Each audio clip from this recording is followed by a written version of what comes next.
चुलत्याच्या कृपेने बरं चाललंय अजितदादांच्या वक्तव्यानं राजकीय चर्चांना उधाण। बीडमध्ये राष्ट्रवादीच्या कार्यकर्त्यांशी संवाद साधताना दादांना दिला हरतुरे न आणण्याचा सल्ला। प्रतिमा स्वच्छ ठेवा, कार्यकर्ते घेताना रेकॉर्ड बघा, जवळ चुकीचे लोक नको। युवा संवाद मेळाव्यात अजित पवारांच्या पदाधिकाऱ्यांना सूचना। वक्फ विधेयक किरण रिजिजू यांच्याकडनं लोकसभेत सादर। सुधारणा कायदा आणला नसता तर वक्फनं संसदेवर देखील दावा केला असता, रिजिजू यांचं वक्तव्य।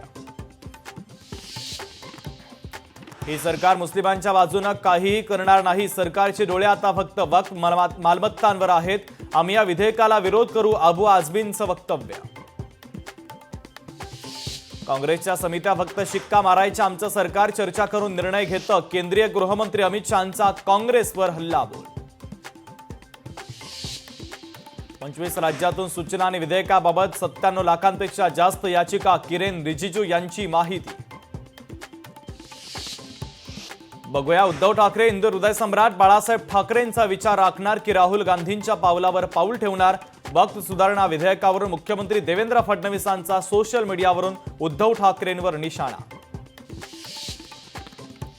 भाजपने आम्हाला हिंदुत्व शिकवण्याची गरज नाही, संजय राऊतांचा पलटवार। वक्फ सुधारणा विधेयक आणि हिंदुत्वाचा काय संबंध, राऊतांचा सवाल। तर विधेयकाला आरएसएसचाही पूर्ण पाठिंबा नसल्याचा राऊतांचा दावा।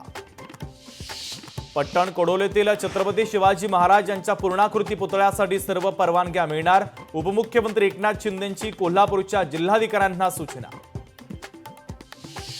कुणाल कामराला मुंबई पोलिसांचं तिसरं समन्स, दोनदा समन्स देऊन चौकशीला अनुपस्थित राहिल्यानं गुन्हा दाखल। कामराच्या विरोधातील राज्यभरातील 3 गुन्हे खार पोलिसांकडे वर्ग। राज ठाकरेंच्या मराठीबाबतच्या आवाहनानंतर मनसे कार्यकर्ते ऍक्शन मोडवर। मुंबईत येस बँक आणि एचडीएफसी बँकेत जाऊन मराठी वापराचं आवाहन। तर पुण्यात आयसीआयसीआय बँकेतही मनसैनिक दाखल।